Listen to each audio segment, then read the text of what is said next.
Hi everyone, very good afternoon, Jai Hind. Today I am here at SAVDA at Ghaziabad and people are talking anything and everything about the interview. Major problem and major issue which is bothering everyone is which people sometimes students call it as rapid fire questions, or they think why is interviewer asking so many questions at one time, and what are the types of questions that are asked, and what exactly you should be understanding through it and how you may prepare for it. Though preparation will vary from person to person, but let's talk about the general things. One thing you should understand here is that this interview is purely psychological by design. Why it is psychological by design? Because that's how SSB is all about. It is an effort by interview, by man, vachan, karm. So when you talk about interview, it's more about vachan part. So through your speech, through what you speak, how I enter to your unconscious mind. And if I have to enter your unconscious mind, then it can't happen that I keep breaking you and I keep asking questions. So as is happening in many YouTube videos, you might see, I can't be asking questions like, tell me the name of the governor of so and so and so, so and so. I am not here to take your knowledge. Moreover, if I keep breaking you and if you keep replying, there is 110% chance that you'll never go to your unconscious mind. If you don't go to your unconscious mind, I hardly get anything out of it. It's of no use to me. Because till the time you're not replying from your unconscious, till the time you're not feeling someone who is lost in his words, I don't think that interview has become psychological. It has remained more or less a conversation which probably has no value as far as SSB analysis is considered. So that's why DIPR has designed to what we may call as, and what it should be called as, a comprehensive introductory questionnaire. So let's not call it rapid fire as many students call it. It's not rapid fire, it's a questionnaire. Then the word which you see before those two, compulsory, means it has to be asked. Introductory means that's how the introductory question will follow. And later on, from the answers that you give, from your replies, some follow-up questions will be there. But understand that the idea of the interview stays same, that you speak for 95% or at least 90%, and interviewer speaks only for 10%. If the other way around is happening, it means interviewer is speaking more and you're speaking less. Trust me, it can be anything but psychological interview. But sometimes it happens because students are closed. Sometimes they don't open up. So interviewer also gets irritated. That's an isolated case. We are not talking about it. Now, coming back. So compulsory introductory questionnaire is usually in 3 parts. But usually before that, in the first part, the interviewer speaks to you in a very formal, informal manner. He speaks about the places that you have been, which all place you visited once you reached there, or which train did you take, and how is the weather, and all. Basically is the food and all these things. He is basically trying to build a rapport with you. Why is this rapport required? Is because he doesn't want you to be under any kind of pressure. He wants you to speak freely, and that's where the design of the interview comes, the free flow of information and exchange of ideas. So if at all someone is, trying to show in his video in YouTube, or trying to tell you through his classes or whatever, that, interviewer will try to scare you or make you feel nervous, he is questioning the entire design of the interview pattern per se.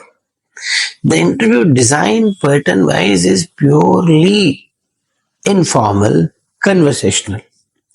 So first question CIQ which he asked, which is the main CIQ I will say, is it is about you as a person, your educational qualifications, about your teachers, about your friends, about your achievements, about your aims, ambitions, about your, any financial conditions that you might have faced in your education. It talks almost everything about you, your participation, extracurricular sports. Through this, almost everything is known, the kind of personality you are. You might not have been a very good achiever in sports, but you might be at the same time excellent in your academic excellence. or you might have participated in a number of extracurricular achievements. Those things are far more superior than only participating into sports. So one thing which you need to understand here is that personality is variable. Someone who is very good in academics is also recommendable. Someone who has not been very good in academics is also recommendable. What is the nutshell of the personality that is being viewed upon? There are certain people who are not able to excel in academics for very genuine reasons. For example, the lack of opportunity, the lack of facility, the kind of background they have been from. Some people are not participating in sports mainly because there is no sports facility available. So nothing is right, nothing is wrong. What suits you, your honesty, your comfort level with yourself, how well you have adjusted to the changed surroundings, how much zeal and energy you are having per se as a person to change the surroundings if you're not liking it. What efforts have you been putting? If you have been putting good efforts, what results have been coming? If results have not been coming, then what is the reason? So, by and large, majority of the OEQs are traceable in CIQ1. Frankly speaking, it takes about your effective intelligence, your reasoning ability, how well you explain things, even if there has been a failure, how well you put across, and what reasoning do you put across to it. Then your organizing ability, your power of expression. Further on in the CIQ2, once he has made up his mind, he has come to some conclusion, he has been able to draw some inference about you as a person. He will switch over to your family, your parents, your other members. How well do you cope with them? What kind of bond do you share? Do you share a bond or you don't share a bond? Are you there someone outsider in the home? There are some people like that. Or are you the kind of person who connect well with your parents, with your society, with your neighbors? The kind of responsibility that you carry for your friends, neighbors, for your family. Then it also comes to your finances in the way how do you meet your financial day-to-day requirements. There are certain people who earn but they're not ready to distribute it. There are certain people who are not concerned about earning. They think their father is a millionaire. So by and large, it gives you a lot about your sense of responsibility, about your belongingness, your attachment to the family. A lot can be learned about your social adaptability and other things about this. And then finally, the CIQ3 is about your hobbies. What kind of a person you are when you do a free time. Suppose you have a free time. Do you have an interest or you're a person who has no interest at all? If you have an interest, what all efforts to make it to fulfill those interests? The kind of books that you read, and if you read, then why you read that kind of a book? Do you have an in-depth knowledge about that book?